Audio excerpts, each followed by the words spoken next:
యాదవ్, నేను జాతీయ యాదవ్ కుల పోరాట సమితి జాతీయ అధ్యక్షుడు.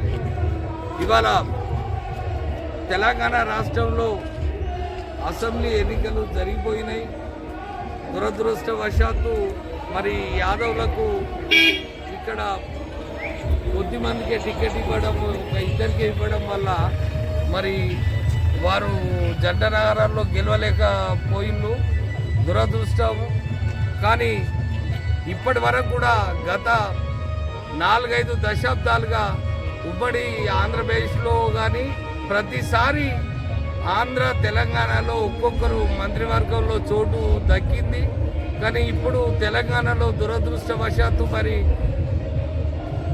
ఎవరు గెలవలేందున అందరిలో సీనియర్ మోస్ట్ అయిన మరియు యాదవ్ల ఆనిముత్యం, బడుగు బలహీన వర్గాల ఆశాజ్యోతి అయిన మరి మందాడి అంజన్ కుమార్ యాదవ్ గారిని ఖచ్చితంగా ఎమ్మెల్సీ ఇచ్చి తనకు మంత్రివర్గంలో తీసుకోవాలని మేము అన్ని సంఘాల యాదవ్ల అందరం కూడా ఇవాళ ఏఐసిసి జనరల్ సెక్రటరీ మరియు తెలంగాణ పిసిసి ఇన్ఛార్జి గారైన మన మాణిక్యం ఠాకూర్ గారికి విజ్ఞప్తి చేసి ఖచ్చితంగా ఇవాళ అంజన్ కుమార్ యాదవ్ గారు 2 సార్లు సికింద్రాబాద్ నుంచి ఎంపీగా ప్రాతినిధ్యం వహించిండు.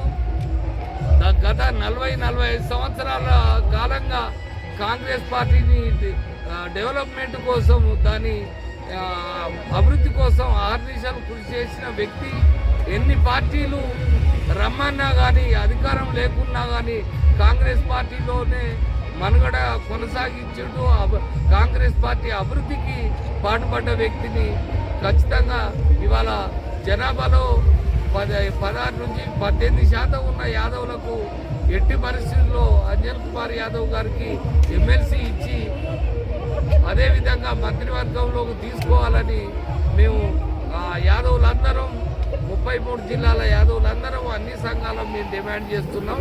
జై యాదవ్, యాదవ్ ఐక్యత, యాదవ్ ఐక్యత, యాదవ్ ఐక్యత, జై యాదవ్, జై యాదవ్, జై యాదవ్, జై యాదవ్, యాదవ్ ఐక్యత, యాదవ్ ఐక్యత, జై యాదవ్, జై యాదవ్, జై యాదవ్, జై యాదవ్, జై యాదవ్, జై